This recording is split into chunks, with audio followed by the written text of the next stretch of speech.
औज़ुबिल्लाहि मिनश्शैतानिर्रजीम बिस्मिल्लाहिर्रहमानिर्रहीम। First year physics Karachi board science के तमाम स्टूडेंट्स को खुशामदीद in the continuation of MCQs package. आज मैं आपके सामने आपकी बुक के चैप्टर नंबर 3 जिसका नाम है मोशन, इनके पास पेपर्स के एमसीक्यूज़ का सॉल्यूशन लेकर हाजिर हुआ हूँ, जिसमें हम कोशिश करेंगे कि लॉजिक को अंडरस्टैंड करें जो करेक्ट आंसर के बिहाइंड है और बाकी तीन ऑप्शंस क्यों गलत हैं। और याद रहे बेटे, 2022 में ये जो आपका पैटर्न चेंज हुआ है, इसमें एमसीक्यूज़ की तादाद बढ़ गई है। 33 एमसीक्यूज़ आएंगे और यकीनन चैप्टर 3 से भी 2 से 4 एमसीक्यूज़ लिए जाएंगे।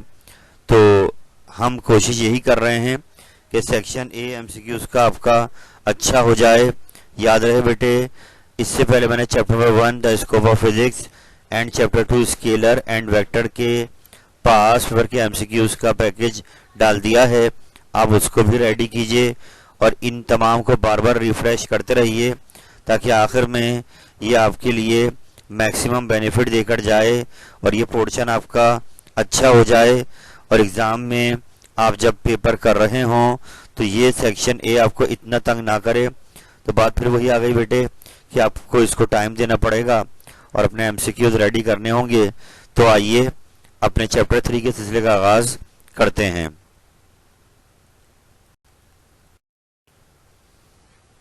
तो बेटे, आज के पैकेज का पहला सवाल आपके सामने आ गया है जो पास्ट ईयर में आया हुआ है। यहाँ पर ये बात कर रहे हैं कि एक बॉडी है जो 2 मीटर मार्ग से 8 मीटर मार्ग तक मूव करती है और फिर दोबारा वापसी 2 मीटर मार्ग पर वापस आती है।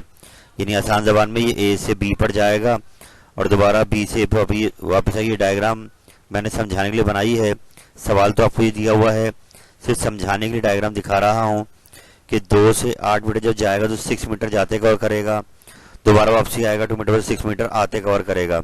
इट मीन्स हमें यहाँ पर 12 मीटर का डिस्टेंस दिया हुआ जो उसने कवर किया है 3 सेकंड में। इस इंफॉर्मेशन यूज़ करना है और बताना है इसकी स्पीड क्या रही इस मोशन के दौरान। तो बहुत ही इजी काम कि आपको पता है कि स्पीड का फॉर्मूला क्या होता है, डिस्टेंस अपॉन टाइम। तो अब यहाँ पर हमें डिस्टेंस देखना है। तो 6 मीटर जाते हुए और 6 मीटर आते हुए तो 12 मीटर हो गया टोटल डिस्टेंस जिसने कवर किया है।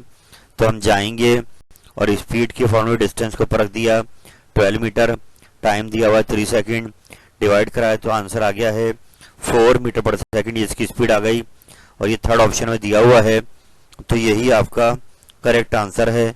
तो आई होप ये एमसीक्यू आपको क्लियर हो गया होगा कि इसका जवाब 4 मीटर पर सेकंड कैसे आया। हम चलते हैं अगले सवाल पर।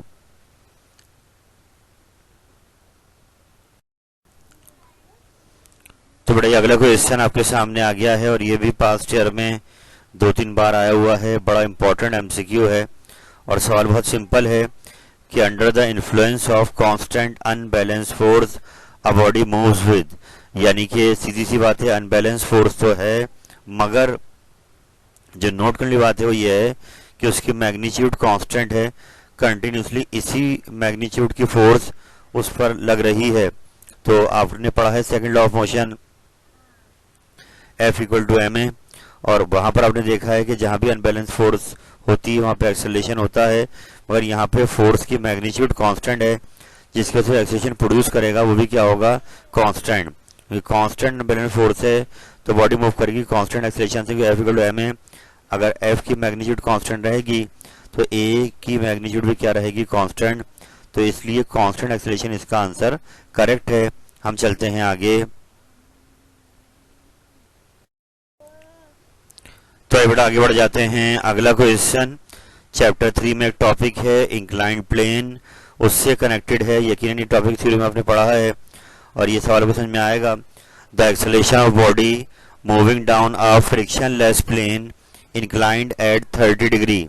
तो बात समझ में आ गई कि यहाँ फ्रिक्शनलेस इंक्लाइंड प्लेन की बात की जा रही है जिसका एंगल आपको 30 डिग्री दिया हुआ है और बॉडी जब उसमें मूव करते नीचे आती है तो ये उसकी एक्सेलरेशन मांग रहा है। तो आपको याद आया होगा कि इस टॉपिक में हमने एक फॉर्मूला ड्राइव किया था, जब कोई पार्टिकल इंक्लाइंड प्लेन से नीचे आता है तो इसकी एक्सेलरेशन फार्मूला है a equal to g sine theta. तो जहाँ g आ रहा है वहाँ पे 9.8 रख देंगे मीटर पर सेकंड स्क्वायर, और थीटा कितना दिया हुआ है 30 डिग्री, तो वैल्यू इसको पुट करते हैं 9.8 साइन 30 0.5 होता है, तो ये मल्टीप्लाई होगा 9.8 से, तो इसको आधा कर देगा 4.9। इसलिए पहला ऑप्शन करेक्ट है कि एक्सेलरेशन आ गई उस बॉडी की जो मूव कर रही है downward on a friction inclined plane 4.9 meter पर सेकंड स्क्वायर इसका करेक्ट आंसर है। अब इसको आराम से देखिए, हम चलते हैं आगे।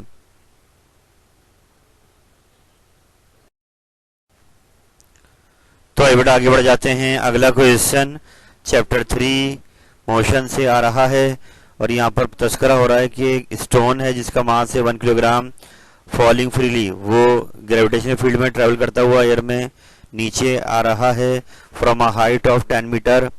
आपको हाइट गिवन है कि जहाँ से उसने स्टार्ट लिया है अपना motion, strike the ground with the velocity of, यानी आसान जबान में ये पार्टिकल ने रेस्ट से स्टार्ट लिया है, तो इसकी वी 0 थी, और कवर किया 10 मीटर का डिस्टेंस डाउनवर्ड, एच दिया हुआ है 10 मीटर, और एक्सेलरेशन टू ग्रेविटी g के बराबर होगा। और यहाँ पे कह रहा है कि बताओ जब वेलोसिटी, जब वो ग्राउंड को हिट करेगा तो किस वेलोसिटी से हिट करेगा, vf मांगा जा रहा है। तो आइए इक्वेशन ऑफ मोशन का इस्तेमाल करते हैं। थर्ड इक्वेशन लगा देते हैं 2as equal to v square minus v i square, क्योंकि हमें पता है कि a g के बराबर होगा, प्लस में लेंगे नीचे आ रहा है 9.8, एस हमें दिया हुआ है 10 मीटर, और वी आई स्टार्ट में 0 है, मांगा जा रहा है vf। सारी वैल्यू इसको पुट कर अपने फॉर्मूले के अंदर, और आखिर में इसका रूट ले लिया, तो 19 से इसका रूट क्या आ गया 40 मीटर पर सेकेंड। ये ग्राउंड को हिट करेगा तो इस वेलोसिटी से हिट करेगा 40 मीटर पर सेकेंड से। याद रहे पास्ट ईयर में इस टाइप के एमसीक्यूज काफ़ी बार आए हैं, तो आप इनकी अच्छी प्रैक्टिस करें, इक्वेशन ऑफ मोशन को यूज टू हो जाएं, ताकि अगर एग्जाम में इस टाइप के एमसीक्यू आते तो कोई मुश्किल ना हो। हम चलते हैं आगे।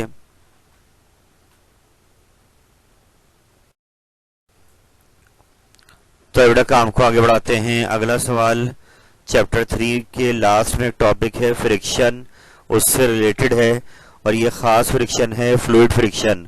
तो यहाँ पे कह रहे हैं the property of fluid due to which resist their flow is called, यानी कि फ्लूइड्स डेंसर लिक्विड्स को बोलते हैं, तो जब उनमें से कोई पार्टिकल मूव करता है तो वो रेजिस्टेंस देते हैं, फ्लूइड अपनी फ्रिक्शन देता है, तो इस प्रॉपर्टी को हम क्या नाम देंगे जो फ्लूइड की जानिब से उस पार्टिकल पे लगाई जा रही होती है, उसको हम कहते हैं विस्कोसिटी। ये केमिस्ट्री में आपने पढ़ा होगा विस्कोसिटी प्रॉपर्टी ऑफ फ्लूइड की, कि रेजिस्टेंस देता है किसी ऑब्जेक्ट को अपने अंदर से पास होने में। तो इसका करेक्ट आंसर क्या है विस्कोसिटी। ये चैप्टर नंबर 3 आपकी बुक का उसका लास्ट टॉपिक है फ्रिक्शन। अगले सवाल पे चलते हैं।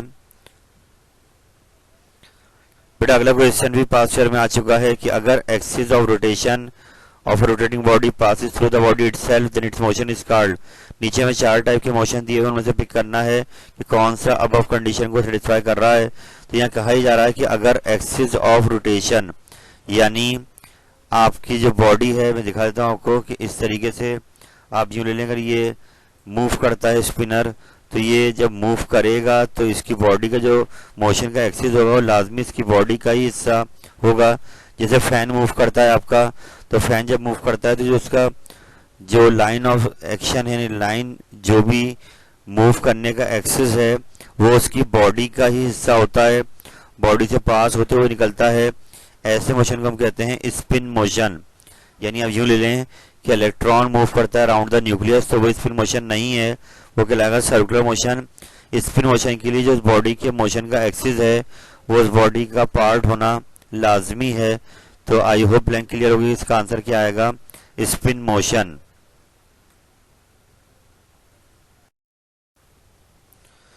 तो बेटा चलते हैं आगे। अगला सवाल दोबारा रिलेटेड है फ्रिक्शन से, और फ्रिक्शन की टाइप्स हैं kinetic friction and static friction.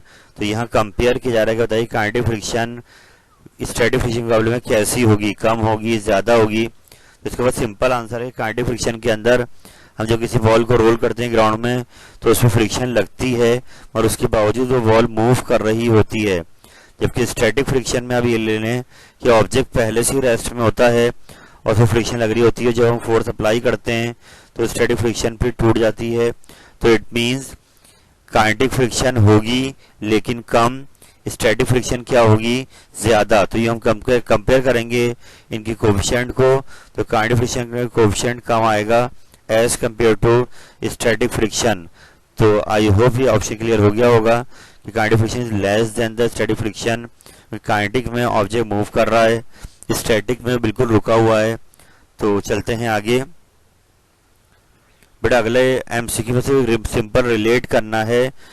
F frictional force का सिंबल है, आर रिएक्शन है, और क्वेश्चन स्टैटिक फ्रिक्शन होता है म्यू। तो ये वो म्यू खैर सिंबल यहाँ दिया हुआ नहीं है, लेकिन आपने मैट्रिक फॉर्म पढ़ा हुआ है f equal to mu r. तो अगर हम उसको अरेंज कर लें म्यू के लिए तो एफ अपॉन आर हो जाएगा। तो ये हम कह सकते हैं कि म्यू की वैल्यू क्या बन रही है, एफ अपॉन आर। इसलिए पहला ऑप्शन आपका करेक्ट है।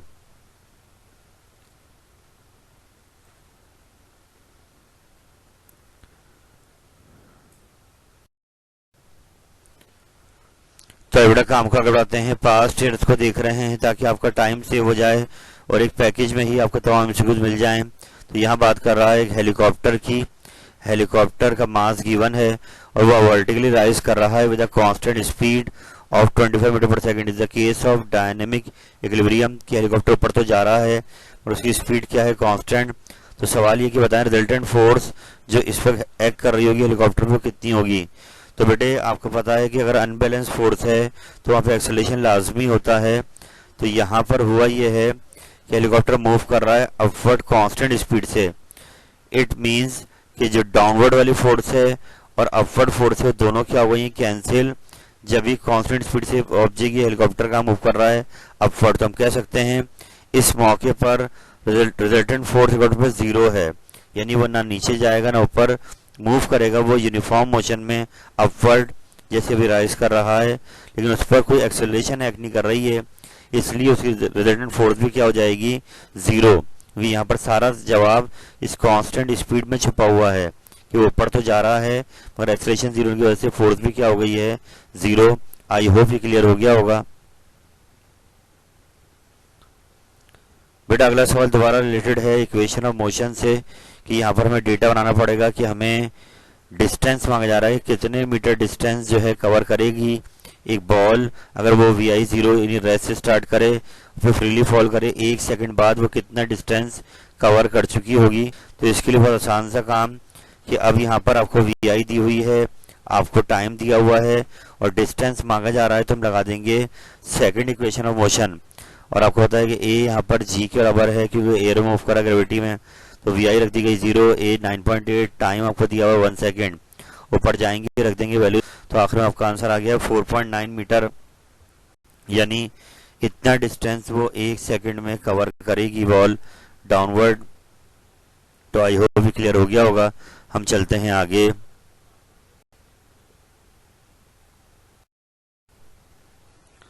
तो अगले क्वेश्चन पर आ गए सामने आपके, और यहाँ पर ये चैप्टर 3 बुक में काफ़ी तफसील से बताया गया है कि अगर टाइम इंटरवल बहुत थोड़ा हो यानी नियरली जीरो के बराबर हो तो इस सूरत में जो rate of change of velocity है तो एक्सेलरेशन ही, क्योंकि टाइम बहुत थोड़ा सा है तो ये कहलाएगा इंस्टेंटेनियस, वक्ती तौर पर। तो इसलिए इसका थर्ड ऑप्शन करेक्ट है कि टाइम लिमिटेड है, नियरली जीरो के इक्वल है, तो इस सूरत में rate of change of velocity क्या कहलाएगा, इंस्टेंटेनियस एक्सेलरेशन कहलाएगा। आई होप ये ब्लैंक क्लियर हो गई होगी। बेटा अगले पर आते हैं, दोबारा रिलेटेड है फ्लूइड फ्रिक्शन से। An object is falling through a viscous fluid with terminal velocity its velocity g. ये एक टॉपिक है स्टोक्स लॉ, फ्लूइड फ्रिक्शन पर उसने काम करा है स्टोक्स ने और एक फोर्स बनाई थी। यहाँ पर फिलवग ये कह रहा है कि अगर वो ऑब्जेक्ट फ्लूइड मूव करते वक्त अपनी टर्मिनल वेलोसिटी अचीव कर गया है तो अब ये वेलोसिटी कैसी रहेगी। तो मैं आपको याद दिला दूं कि इसका एक फॉर्मूला है f equal to 6 pi eta r v. Terminal velocity वो वेलोसिटी है जब वो अब गेन कर लेगा किसी फ्लूइड में जाकर, जब वो हनी या ऑयल में जाएगा कोई ऑब्जेक्ट तो वो उस पर क्या लगाएंगे, अपोजिट फोर्स। तो शुरू में इसकी वेलोसिटी 0 से स्टार्ट हुई, फिर आहिस्ता आहिस्ता स्पीड बढ़ेगी और एक पॉइंट पर जब टर्मिनल वेलोसिटी अचीव कर लेगा अपनी ये, तो फिर ये वेलोसिटी क्या हो जाएगी, कांस्टेंट, ना कम होगी ना ज़्यादा। तो टर्मिनल वेलोसिटी अचीव होने के बाद वेलोसिटी क्या रह जाती है, कांस्टेंट रह जाती है। तो आई होप ब्लैंक क्लियर हो गई होगी। हम चलते हैं आगे।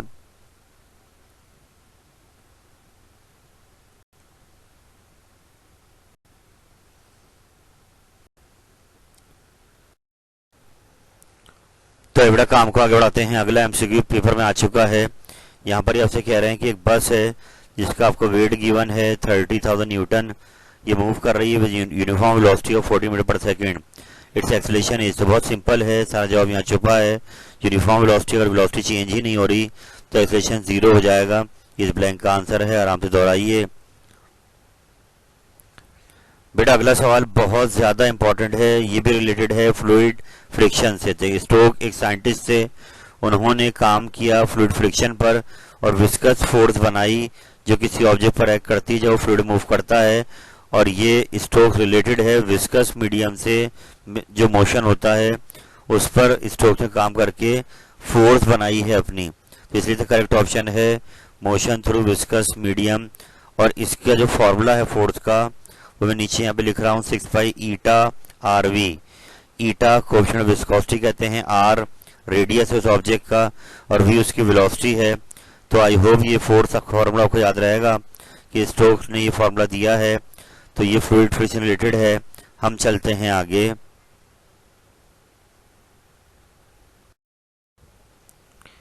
तो बेटा चैप्टर 3 के एग्जाम्पल एमसीक्यूज को जल्दी कंप्लीट कर रहते हैं। अगला सवाल बहुत सिंपल सा है, the rate of change of linear momentum is called force. इसको याद कर लीजिए, the rate of change of linear momentum is called force. ये कैसे आया, यहाँ पे इसका प्रूफ दिया हुआ साइड पे मैंने कि फोर्स से स्टार्ट करें तो एम ए हो गया, फर्स्ट इक्वेशन से ए की वैल्यू आ गई v f minus v i upon t, m दोनों से हो गया मल्टीप्लाई, तो एम इंटू वी क्या होता है मोमेंटम, ये हो गया फाइनल, ये हो गया इनिशियल, माइनस करेंगे तो ये आ जाएगा चेंज। तो यही तो लिखा हुआ है कि rate of change of linear momentum is called force. तो आई होप ब्लैंक क्लियर हो गई। बेटा अगली ब्लैंक आ रही है यहाँ पर कि अगर वेलोसिटी टाइम ग्राफ किसी बॉडी का कर्व हो तो बताएं बॉडी मूव्स करेगी। तो यहाँ मैंने आपकी आसानी के लिए ये ब्लैंक समझाने के लिए डायग्राम बनाई है कि वेलोसिटी टाइम का ग्राफ बनाया गया और वो कैसा आ रहा है, कर्व आ रहा है। तो क्लियर इंडिकेट कर रहा है कि वेलोसिटी आपकी जो है चेंज हो रही है, वेरी कर रही है और ये वेरिएबल यूनिफॉर्म पैटर्न से नहीं कर रही बल्कि नॉन यूनिफॉर्म पैटर्न से कर रही। तो इसलिए यहाँ लिखा हुआ भी है कि अगर ये कर्व पाथ मूव करेगा तो एक्सेलेरेशन तो बनेगी, इसमें वो कैसी होगी, वेरिएबल होगी कि कभी वेलोसिटी कम हो रही है कभी ज़्यादा हो रही है। तो वेरिएबल एक्सेलेरेशन इंडिकेट कर रहा है इस कर्व से। तो आई होप ब्लैंक क्लियर हो गई।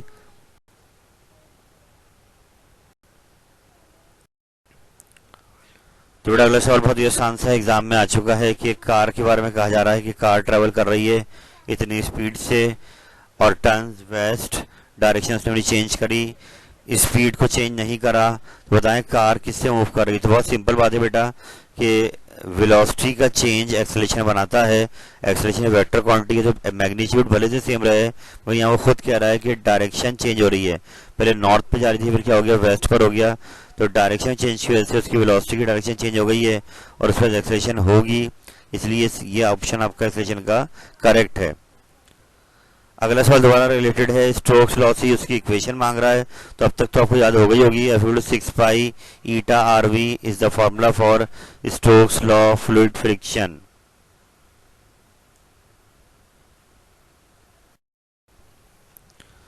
तो बड़ा काम का उड़ाते हैं, लेकिन एक बात सुन लीजिएगा, जो पीछे स्टोक का एमसीक्यू आया था तो पेपर में ऐसे भी आया हुआ है कि viscous force is not proportional to. तो आप उसमें देखिए कि 6 पाई ईटा आर वी में आर रेडियस है, वी वेलोसिटी है। तो एक ऑप्शन वहाँ पे मास का आता है कि मास और स्फीयर कुछ भी होगा, विस्कस फोर्स मास पे डिपेंड नहीं कर रही, क्योंकि फॉर्मूले में मास नहीं आता। खैर आते हैं इस सवाल पर जो आपके सामने भी आया है, ये भी एग्जाम में आ चुका है कि यहाँ पर पिक करना है 4 मोशन आपको दिए हुए हैं कि कौन सा मोशन स्पिन मोशन है। तो हमने पीछे पढ़ा था कि स्पिन मोशन क्या होता है, जिसमें जो बॉडी का एक्सिस होता है वो उसकी बॉडी यानी मोशन का जो एक्सिस है बॉडी का पार्ट होता है। तो जिसके लिए आप स्पिन मोशन में लट्टू का मोशन ले सकते हैं, ये स्पिन मोशन है, फैन का मोशन हो गया। तो अब यहाँ देखें motion of planets round the sun, तो ये स्पिन मोशन नहीं है, ये एलिप्टिकल हो जाएगा। Motion of electron round the nucleus, तो ये आपको पता है सर्कुलर होता है। Motion of moon round the earth, ये भी कह लें सर्कुलर हो गया। ये जो daily rotation of earth causing day and night, ये स्पिन मोशन है जिससे दिन और रात बन रहे हैं। तो ये ब्लैंक करेक्ट है, आप इसको आराम से याद कर लीजिए। बेटा अगला एमसीक्यू आ रहा है कि हेलीकॉप्टर का वेट दिया हुआ है, वो ऊपर जा रहा है लेकिन स्पीड क्या है, कांस्टेंट। तो अगर स्पीड कांस्टेंट है तो बताएं हेलीकॉप्टर पर कितनी रिजल्टेंट फोर्स लग रही होगी।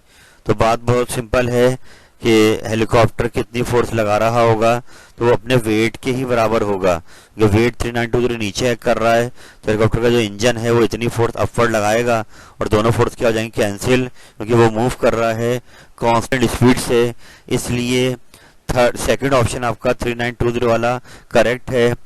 आई होप ये ब्लैंक क्लियर हो गई कि जितनी फोर्स डाउनवर्ड एक्ट करेगी उतनी फोर्स अपवर्ड एक्ट करेगी, तभी ये तो दोनों फोर्सेस क्या हो जाएंगी, कैंसिल, और स्पीड क्या हो जाएगी हेलीकॉप्टर की, कांस्टेंट।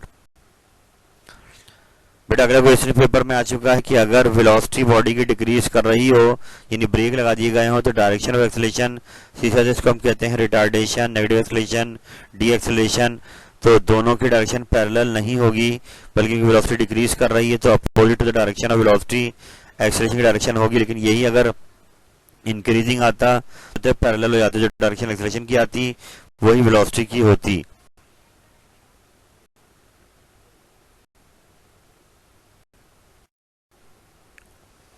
बेटा अगला सवाल पास्ट ईयर में आ चुका है। यहाँ पर क्वेश्चन ये है, ये रिलेटेड है इलास्टिक कोलिजन से। याद रहे बेटे, इलास्टिक कोलिजन जब वी1 को फॉर्मूला बनाते हैं तो नीचे उसके 4 केस हैं, उनमें से एक केस का ही सवाल आ गया कि अगर कोई लाइट ऑब्जेक्ट, कोई हल्का ऑब्जेक्ट कोलाइड किया जाए elastically with a massive body which is at rest, यानी बॉडी मैसिव हो और रेस्ट में भी हो, तो लाइट ऑब्जेक्ट के साथ क्या होगा। तो बात बहुत सिंपल, क्या बॉल को लें दीवार पे मारे तो बॉल रिबाउंड हो जाती है विद द सेम वेलोसिटी। तो यही ऑप्शन करेक्ट होगा कि अगर लाइट ऑब्जेक्ट को मारा जाए किसी मैसिव बॉडी में तो मैसिव बॉडी कुछ भी नहीं होगा, वो ऐसी ही रहेगी, लेकिन ये क्या हो जाएगा, रिबाउंड हो जाएगा विद द सेम वेलोसिटी। तो इस ब्लैंक को याद रखें।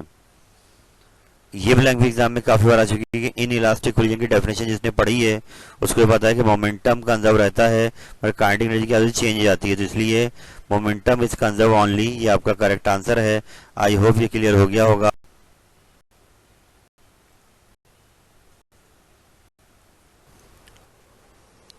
बेटा ये कि एमसीक्यू आपके सामने आया है, जिसमें आपने दोबारा वो जो पीछे फॉर्मूला आया था F=ma वाला, उसको यूज करते हुए इस ब्लैंक को सॉल्व करना है और समझना है। यहाँ क्वेश्चन ये है कि हमें सेम एक्सेलरेशन प्रोड्यूस करना है दो अलग अलग बॉडीज में, जिनके मासेज अलग अलग हैं। एक का मास 10 kg है, एक का मास 20 kg है। Force applied on the second body will be, question ये है कि बताइए जिस बॉडी का मास 20 kg है उस पर हमें एज कम्पेयर टू बॉडी 1 कितनी फोर्स लगानी पड़ेगी। तो इसको बहुत आराम से आप समझें कि वही फॉर्मूला है ना, F=ma, तो फोर्स का रिलेशन डायरेक्ट है मास के साथ भी, यानी 10 kg वाले का मास कम है और 20 का mass as compare to 10 double है। तो F=ma के हिसाब से हमें दोनों को सेम फोर्स नहीं दे सकते। अगर एक्सेलरेशन सेम प्रोड्यूस करना है, लाजमी जिस बॉडी का मास डबल है हमें उसको फोर्स भी डबल देनी पड़ेगी, तभी उसमें वही एक्सेलरेशन प्रोड्यूस होगा जो बॉडी 1 में हो रहा है। आई होप आप समझ पा रहे होंगे कि यहाँ पर बॉडी 1 का मास लाइटर है, बॉडी 2 का मास ज़्यादा है, इसलिए हमें सेकंड वाले को ज़्यादा फोर्स देनी पड़ेगी अगर एक्सेलरेशन हमें उतना ही प्रोड्यूस करना है जितना बॉडी 1 में है। तो यूँ इसका आंसर डबल जो है वो करेक्ट है कि सेकंड बॉडी को डबल फोर्स देनी पड़ेगी और उतना ही एक्सेलरेशन बनाना है जितना पहले वाले में है। आई होप ये क्लियर हो गया होगा।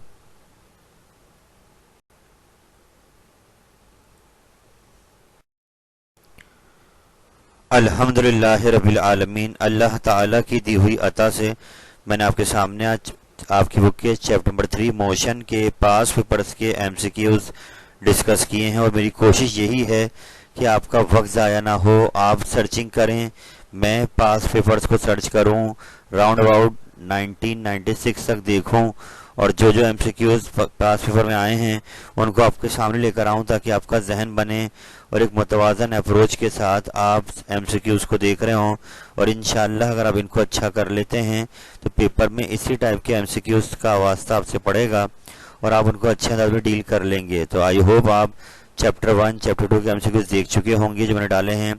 ये चैप्टर 3 हो गया और कोशिश मेरी है कि इंशाअल्लाह ताला आपके ये एग्ज़ाम से पहले जो 25 जून को पेपर है फिजिक्स का, आपका फर्स्ट ईयर फिजिक्स का, उससे पहले मैं तमाम 10 चैप्टर्स के एमसीक्यूज अपलोड कर दूंगा ताकि वो आपके लिए आपका टाइम सेव करें और एक अच्छी तैयारी सेक्शन 1 की हो जाए जिसके मार्क्स 33 हैं। आई होप आप अपने टाइम को ज़ाया नहीं करेंगे। आज के लिए इतना ही रखते हैं इस उम्मीद के साथ कि आप इस पैकेज से भरपूर फ़ायदा उठाएंगे। अल्लाह ताला आपका हामी नासिर हो। फ़ी अमानिल्लाह। अल्लाह हाफिज़।